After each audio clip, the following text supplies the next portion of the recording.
U luister na Storytyd saam Stella, aangebied deur Estel Rousseau.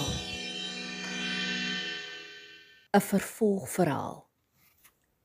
As die wêreld om jou kantel, geskryf deur Ellen K. Wood.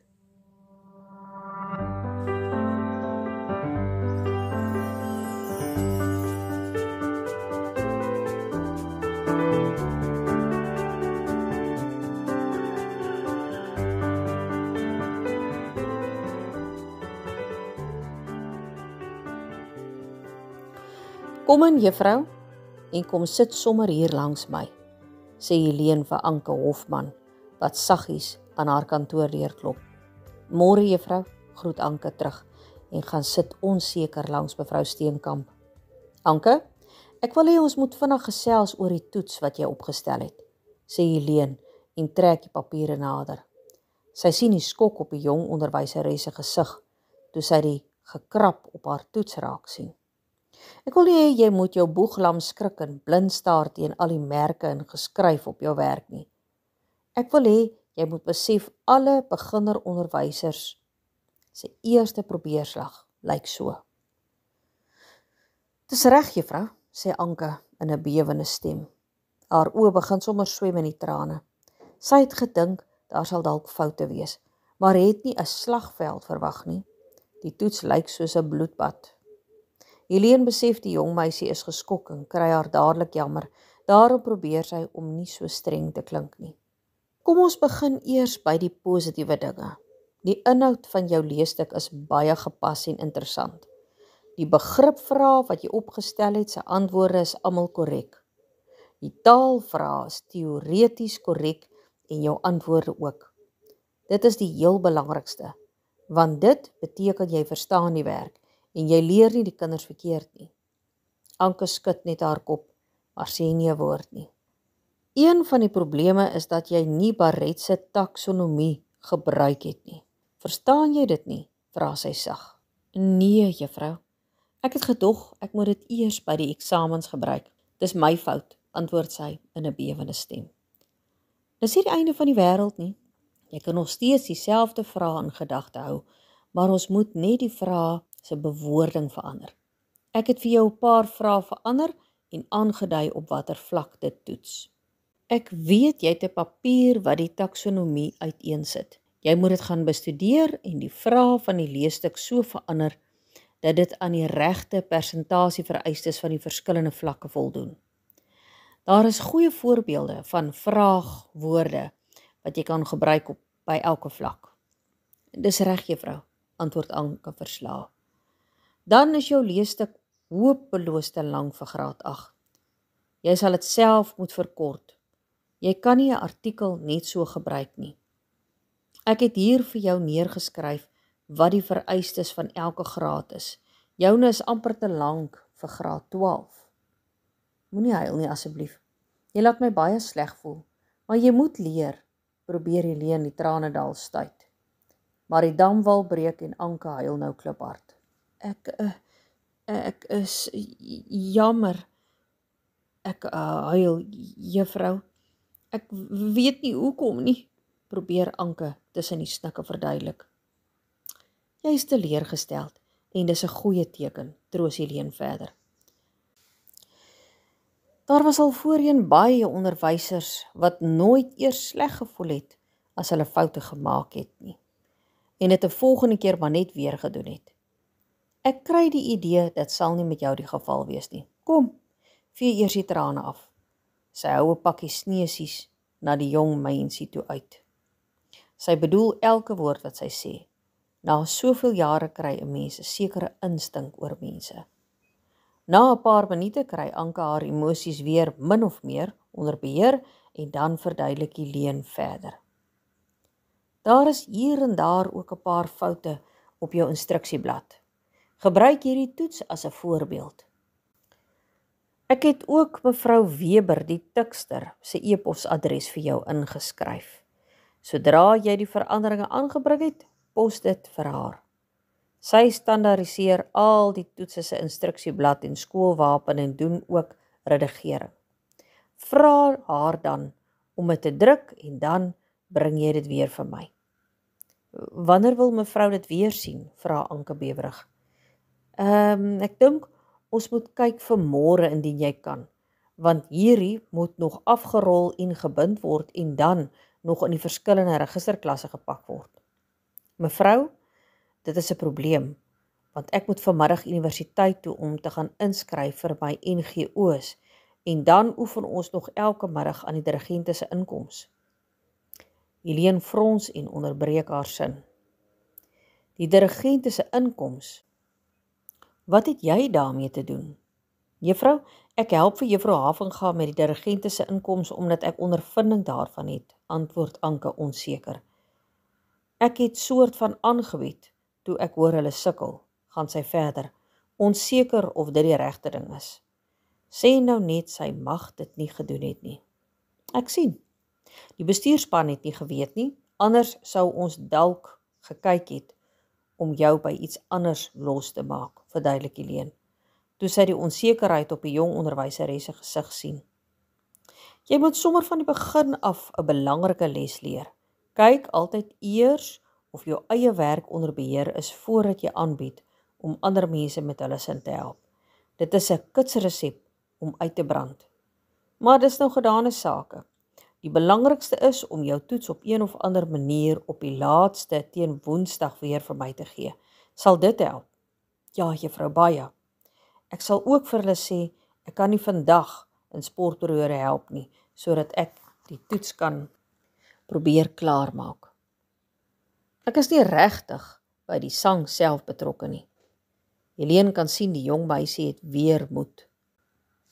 Hoe lyk die dirigente se inkoms? Gaan dit mooi wees? Vra Helene nuuskierig en Anke voel sommer dadelik meer op haar gemak. Sy besef die departementshoof is nie kwaad vir haar nie. Ons het Saterdag tot 1 uur geoefen na die wintersport, juffrou. Die kinders kom baie goed reg en ek dink dit sal baie mooi wees. Ons gaan Donderdag hulle kostuums in die stad aanpas. Ons gebruik die vloot as 'n tema. Vir 'n rukkie gesels die twee lekker oor wat sy vir die dirigente beplan en Helene gebruik die geleentheid om 'n bietjie meer van die onderwyseres se lewe uit te vra. Sy is verras en beïndruk met haar inisiatief. Toe die klok lui en hulle groet, loop Anke met 'n ligter gemoed na haar klas toe. Sy stuur gou 'n seun na Ilse toe met 'n kort briefie om vir haar te verduidelik sy gaan nie die sportperiode saal toe gaan nie. En nou, buurvrou, is jy nie vandag in die saal nie? Vra Arno, toe hy in sportperiode verby Anke se klas stap en haar sien werk voor haar rekenaar.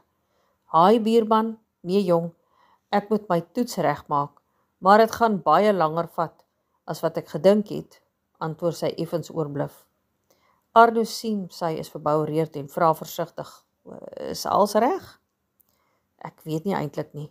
Mevrou Steenkamp sê ek moet die leesstuk korter maak en dit beteken ek moet baie vrae verander. Ek moet die toets Woensdag klaar hê en ek moet vanmiddag universiteit toe om te gaan inskryf vir my NGO's. Dit is die laaste dag om in te skryf. Ek weet nie hoe ek als gaan klaar kry nie, antwoord sy mismoedig.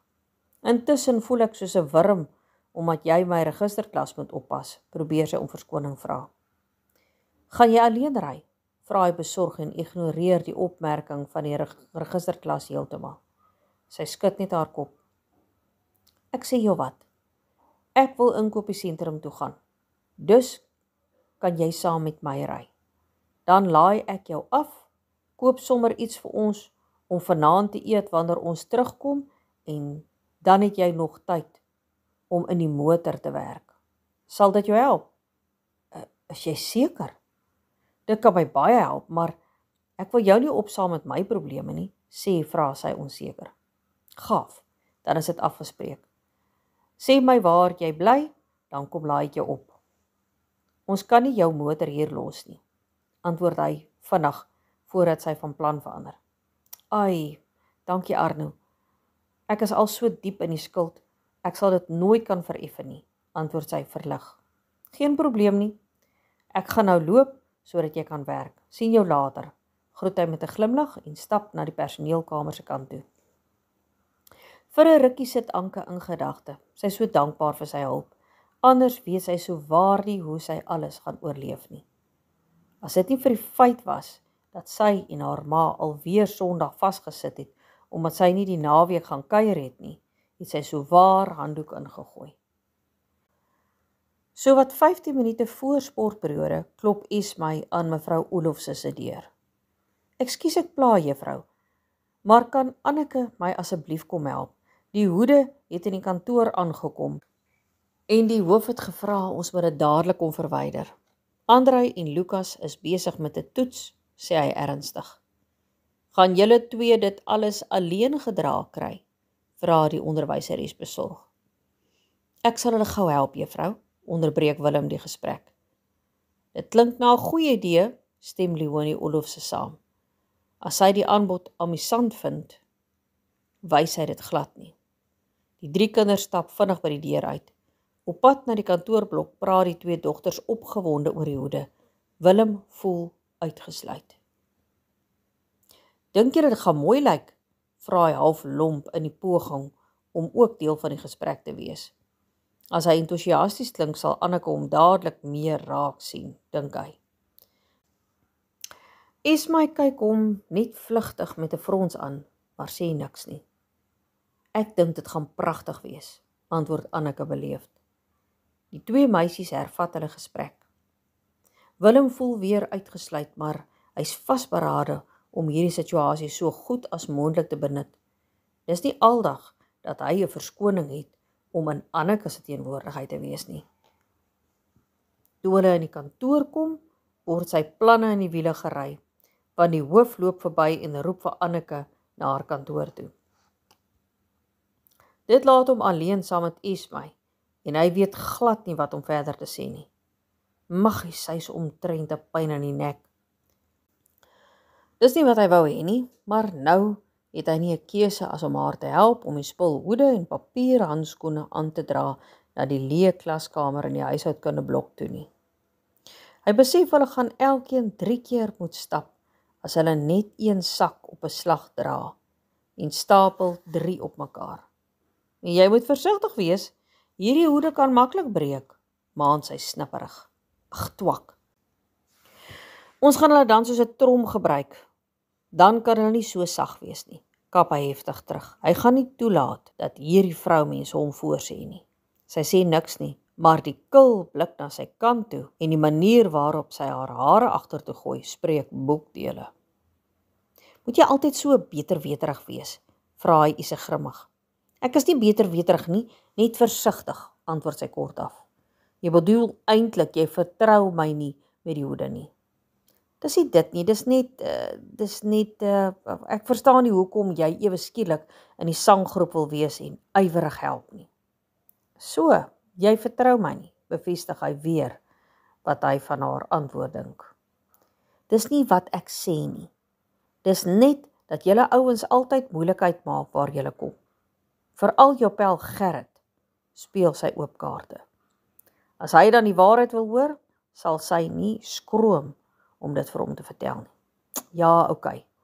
Die ou is soms 'n bietjie over the top, maar hy is nie bad nie, verdedig hy sy maat.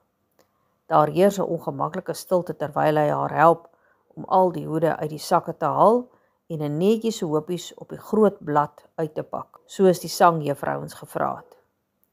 Ek weet nie hoekom jy dink hy is oulik nie. Daai ou is bad news. Jy moet vir jou ander vriende kry. Anders gaan jy neshy word, hervat Esmy die onderwerp. Willem vererg hom bloediglik, maar voordat hy kan terugkap, kom Anneke en die 2 sangjuffrouens by die deur in. Almal begin opgewonde gesels oor hoe hulle vir die hoede lint gaan ombind en die papierhandskoene in verskillende kleure gaan verf. Willem, sal jy ons in die middag kan kom help? Vra juffrou Olofse skielik. Ons moet hierdie handskoene alles verf en die liedjiebord moet reggemaak word. Jy's mos goed met sulke tegniese dinge, gaan sy voort. Natuurlik sal ek kom help. Juffrou moet net sê wanneer, antwoord hy baie ingenome. Nou word sy kanse al hoe beter, dink hy, toe die klok lui en hulle almal saal toe stap om te gaan oefen. Vir 'n hele sangperiode voel dit vir hom of hy op die wolke sweef. Hy sing uit volle bors terwyl hy kort vir Anneke kyk. Sy is souwaar die mooiste meisie wat hy nog ooit gesien het, en dan is sy altyd vriendelik en beleefd. Toe die klok lui, drentel hy stadig vorentoe, wag tot al die kinders min of meer uit is en loop dan tot by haar en vra: Anneke, dink jy ek kan maar hierdie liedjiebord van julle nou vat? Juffrou Oelofs het gesê ek moet kyk of ek dit vir julle kan regmaak. Ek het gedink ek gaan dit na meneer Renier toe vat in die sentrum, sodat hy my kan help.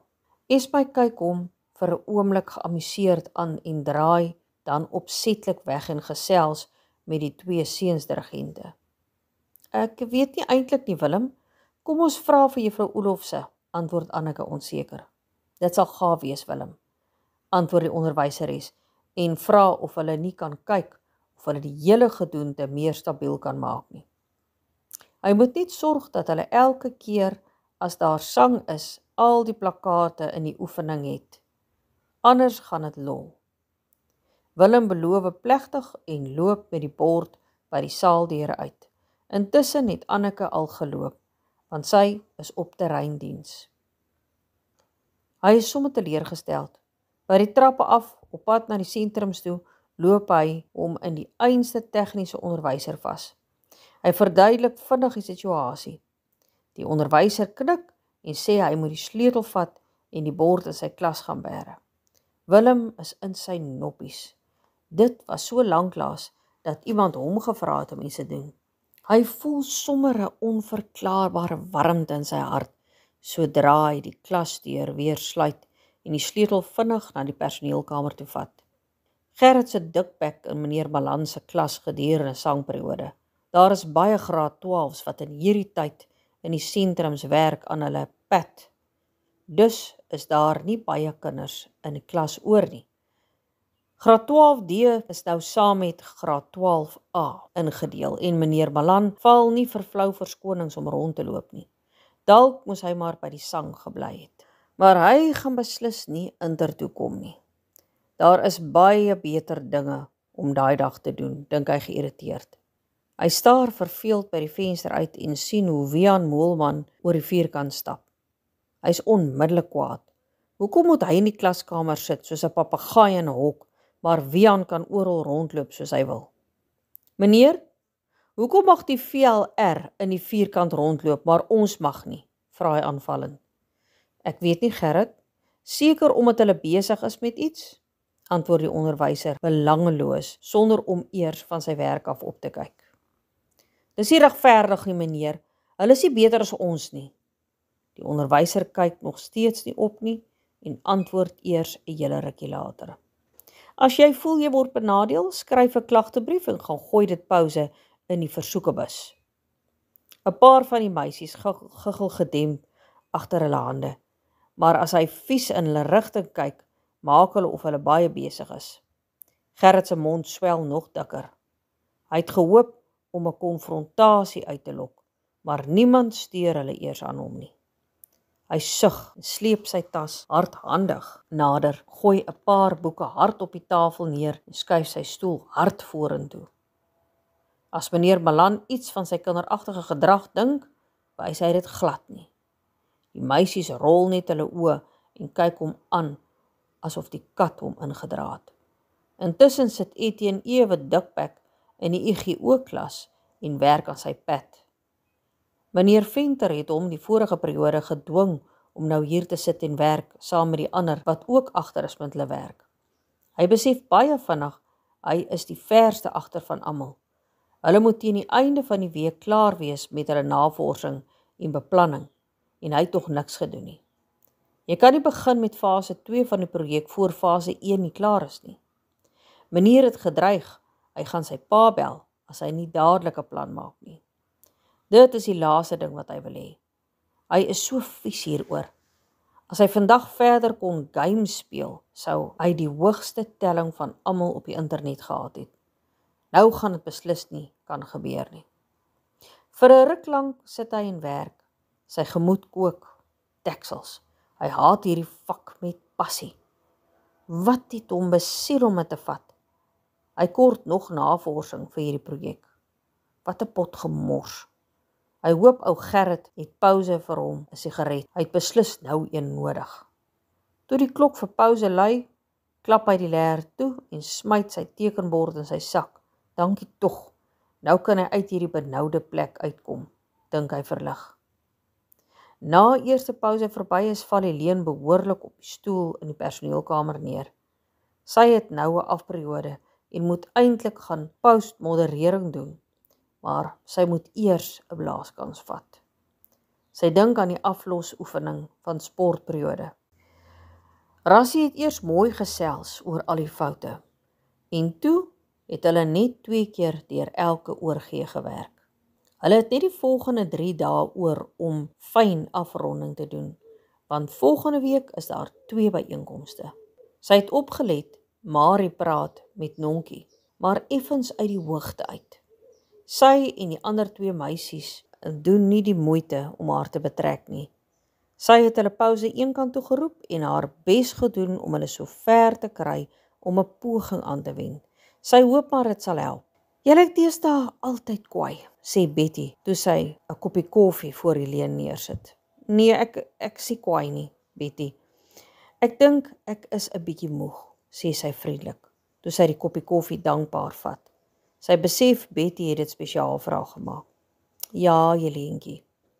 Hierdie tyd van die jaar hardloop ons almal rond," lag die vriendelike ronde gesig. Helene kyk haar met deernis agterna toe sy weer om die hoek van die kombuis verdwyn. Hierdie swart vrou is soos 'n ma en 'n vriendin vir baie van die personeel. Sy ken almal se lewensverhale, het saam langs baie oop grafte gehuil en saam fees gevier. Sy sal haar dalk die meeste mis van alles as sy besluit om te bedank, dink Helene. "Betty breek goed. Ek sien jy raak alweer weg vandag agter al die skorrelgoed," terg Helene agter die opening tussen die personeelkamer en die kombuis. "O, Helene, jy moenie nog praat nie. Môre gaan my voete weer seer wees. Dis al die skorrelgoed van die atletiek. As ek eendag doodgaan, moet jy onthou om 'n koppie bo in my kus te gooi," skater sy van agter die wasbak. Sy het al lank vrede gemaak met die bynaam wat Helene vir haar gegee het. Sy weet Helene betoon eintlik net simpatie wanneer sy, wat Betty is, agter 'n berg skorrelgoed toegepak staan. "Ek sal onthou. Miskien moet ek 'n paar borde ook insit, net om seker te maak jy lê rustig," terg Helene verder. Sy hoor net die ou skaterlag van uit die kombuis. 'n Gesprek met Betty helder enige swaar gemoed op, dink sy, toe sy die koppie vir Betty wasbak toe vat en die groot lyf 'n drukkie gee voordat sy loop.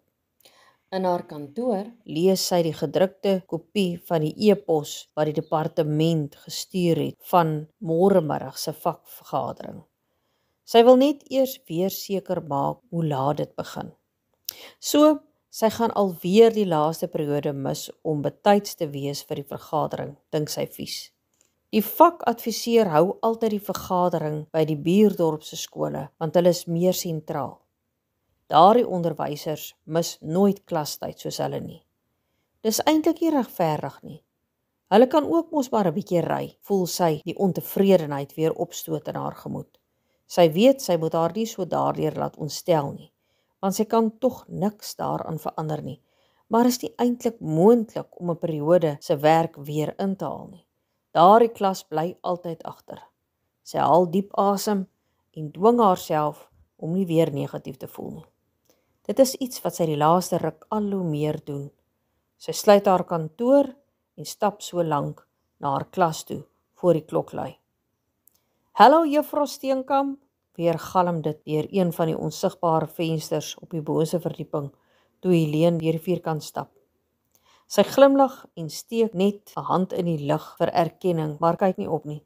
Sy herken Nonkie se skeermes stemmetjie en hoop die onderwysers is nie op hierdie oomblik in die klas nie. Die kind soek eintlik ook maar net 'n bietjie liefde en aandag, maar het ongelukkig nie die regte filters om te weet wanneer nie. 10:00 die aand maak Anke die rekenaar met 'n sug van verligting toe. Sy's baie moeg, maar tevrede. Sy kan môre net die toets e-pos en dan hoop sy dit sal nou reg wees. Arno het haar teen 6 uur by haar woonstel afgelaai met 'n hamburger in 'n papiersak. Hy het beloof om eendag te kom koffie drink wanneer sy nie so besig is nie. Dit was 'n baie suksesvolle middag. Sy kon inskryf vir haar NGO's en Arno en sy het heerlik gesels. Sy weet nou waar hy groot geword het, en dat hy dadelik by die skool begin werk het en sy graad deur die pos klaar gemaak het. Hy het haar gewaarsku dat dit nie so maklik is nie. Sy hoop maar, sy sal die pyp rook. Van haar werk langs die pad het haar dadels gekom, maar die ontspanning was baie goed vir haar. Toe sy by die woonstel kom, kon sy lekker konsentreer. Dit het lank gevat om die leesstuk korter te maak, maar Barrett se taksonomie is nie so ingewikkeld as wat sy gedink het nie. Sy het baie selektief geantwoord op Arno se vrae oor haar lewe. Sy sien nog nie kans om ongemaklike vrae oor 'n verbreekte verloving te beantwoord nie. Hoe minder hulle van die vernedering weet, hoe beter. Sy besef met 'n skok, sy het die afgelope 2 weke omtrent niks aan Frans gedink nie. Sy raak vir die eerste keer in 'n week aan die slaap sonder 'n donker wolk oor haar gemoed. Ek waarsku dus finaal, ons gaan geen rokery duld nie, en indien jy by 'n roker staan, is jy ook skuldig, sluit Wiaan Moelman sy ferm waarskuwing af, toe die skool aantree vir opening. Gerrit het nou genoeg van hierdie tronk, soos hy dit noem. Dis nou al amper 'n week dat hy om elke hoek en draai 'n VLR-lid vasloop en hom nie uit 'n klas kan roer nie. Hy kon ook nog glad nie eers 'n groentjie ontgroen nie. Wat 'n matriekjaar is dit? Dit sal die dag wees, dink hy vasbeslote. Hy sal hulle wys.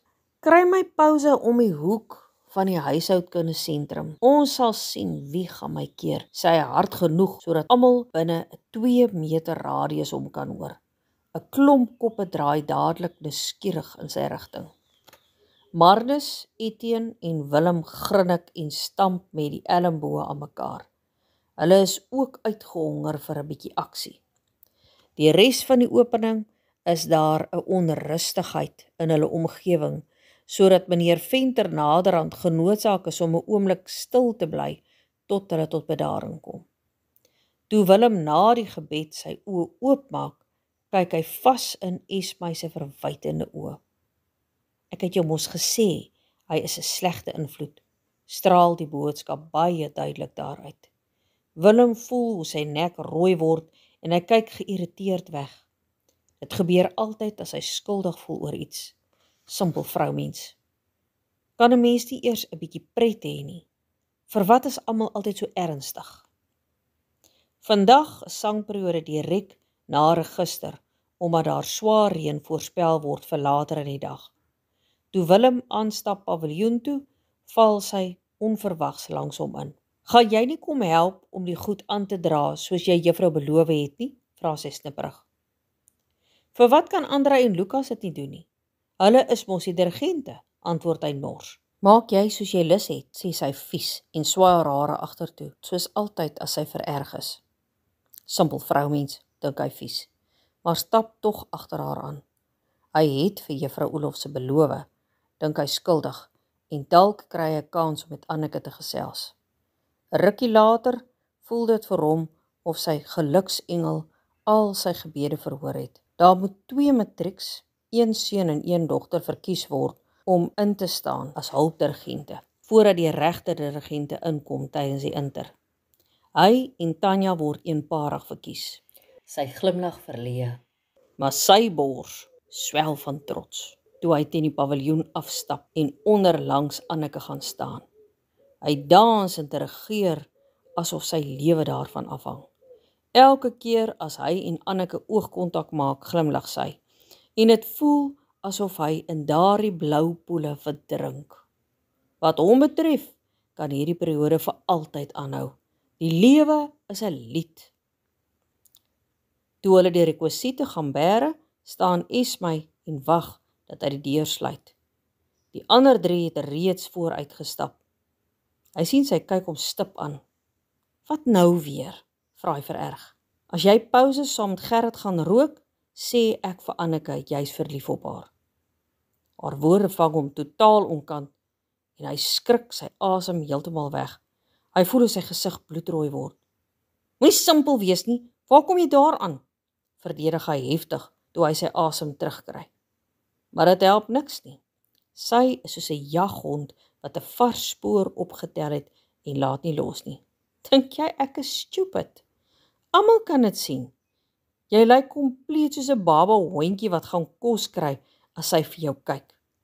Ek het gewonder wat skuil agter die danige gesingery, maar nou weet ek.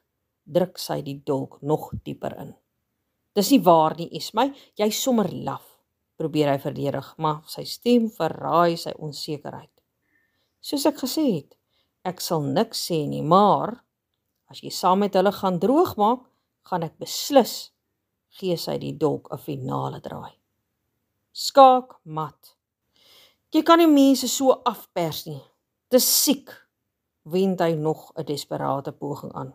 In elk geval, wat traak dit jou, of ek rook of nie? Ek kan ons maak wat ek wil. As jy droog maak en die hoof skors jou, kan jy nie hulpdirigent op die inter wees nie, en dan het ons probleme.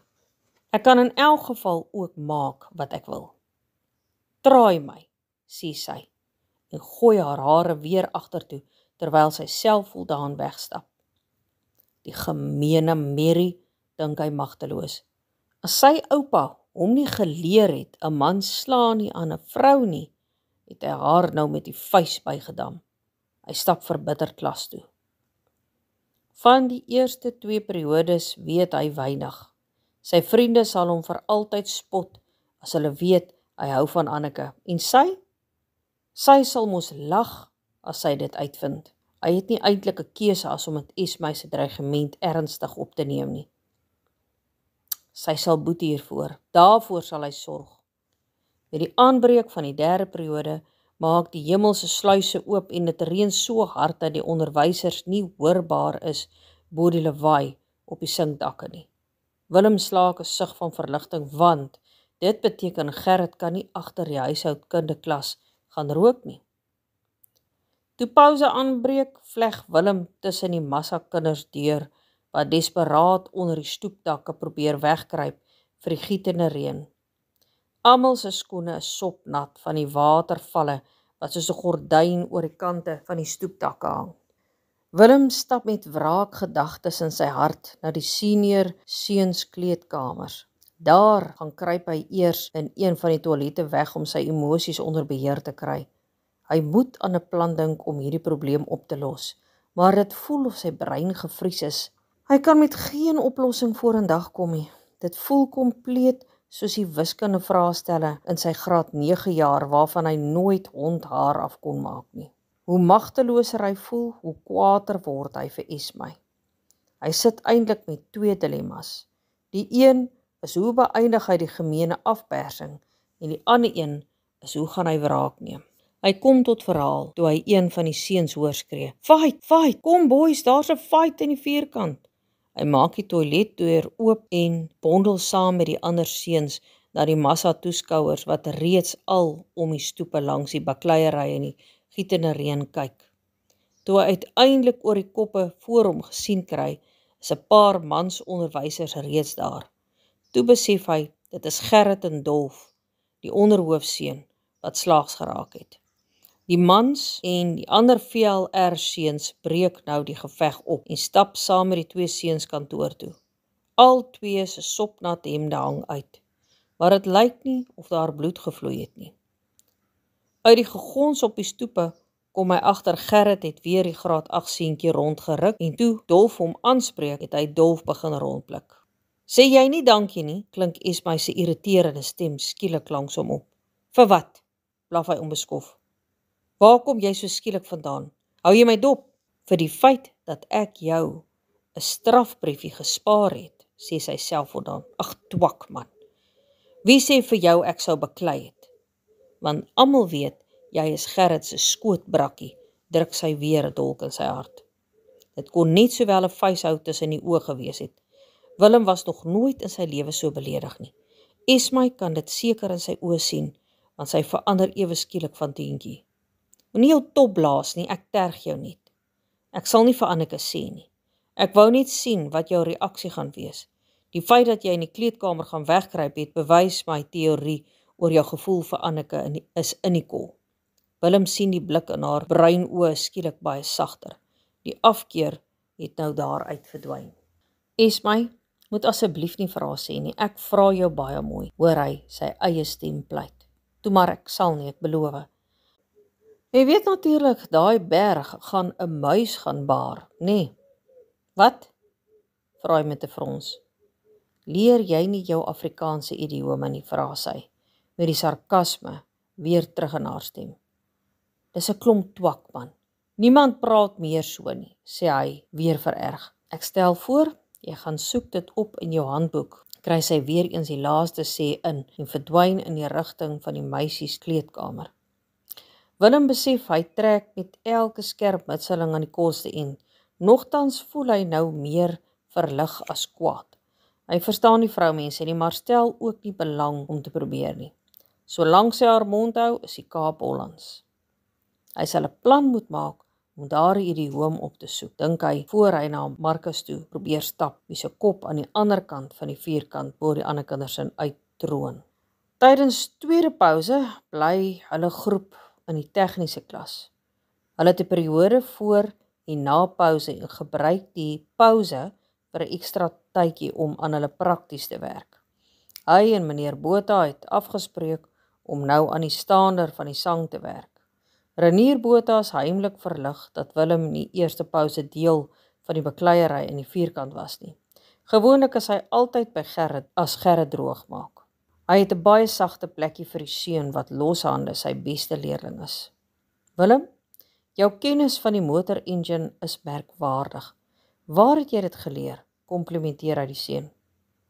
My oupa het my geleer, meneer. Ek het hom altyd gehelp voordat hy siek geword het, vertel Willem trots. Hy is beslis 'n goeie leermeester, Willem. Wat bekeer jou oupa? Steek hy versigtig 'n voeder uit. Personeel weet daar is fout, maar weet nie presies wat aangaan nie. My oupa het 'n beroerte gehad, meneer. Hy kan nie meer werk nie, sê hy. Maar kyk nie na die onderwyser nie. Ek het dit nie geweet nie, Willem, ek is jammer om dit te hoor. Hoe gaan dit met jou ouma? Dit is seker baie sleg vir haar, probeer Renier die gesprek verder voer. Sy kry maar swaar, meneer. Sy sukkel om hom te hanteer. Ek moet haar elke oggend en aand help om hom aan te trek. Hy het nog nooit met iemand hieroor gesels nie en voel effens ongemaklik. Is goed, Willem. Jy moet haar mooi help. En jou ouers? Vra die onderwyser versigtig. My pa is dood in 'n motorongeluk toe ek nog baie klein was, meneer. Ek het maar eintlik by my ouma groot geword, vertel Willem verder. Dis die eerste keer dat iemand hom daaroor uitvra. Ek het dit nie geweet nie, Willem. Dit kan nie maklik wees nie, sê meneer Botha. Vir 'n rukkie praat nie een van hulle nie en konsentreer op die staander voor hulle. Wat gaan jy volgende jaar doen, Willem? Vra die onderwyser, toe hulle die gereedskap neersit. Ek weet nie eintlik nie, meneer, antwoord Willem ongemaklik. Hierdie is vir hom 'n baie sensitiewe saak. Almal praat al oor wat hulle na skool gaan doen, maar hy het nie die vaagste idee nie. Wil jy gaan studeer of werk? Vra die onderwyser met 'n opregte belangstelling. Seker maar, meneer. Daar's nie op die oomblik geld vir studeer nie. Ek weet ook nie eintlik waar om te gaan werk nie. Ek kan ook nie vir my ouma alleen los met oupa nie. Ek sal maar nog sien, meneer, sê die seun met 'n effense knop in sy keel. Ja, dit is 'n probleem, Willem. Ek sal ook 'n bietjie voelers uitsteek en kyk of ek van iets hoor, sê Renier Botha, alhoewel hy geen idee het waar om te begin nie. Die seun kyk hom verras aan. Niemand het nog ooit aangebied om hom te probeer help nie. Dankie, meneer, ek sal dit waardeer, antwoord hy met 'n skewe glimlag. Ek beloof niks nie, Willem, maar ek dink ons moet hierdie 'n gebedssaak maak. Dink jy nie ook so nie? Antwoord die onderwyser sag. Dis reg so, meneer, sê die seun verleë. Hy kan nie onthou wanneer laas hy gebid het nie. Nogtans voel hy sommer vrolik toe hy later huis toe stap. Die onderwyser se opregte belangstelling is soos 'n reddingsboei wat iemand na hom toe uitgegooi het. Miskien is die toekoms nie heeltemal hopeloos nie.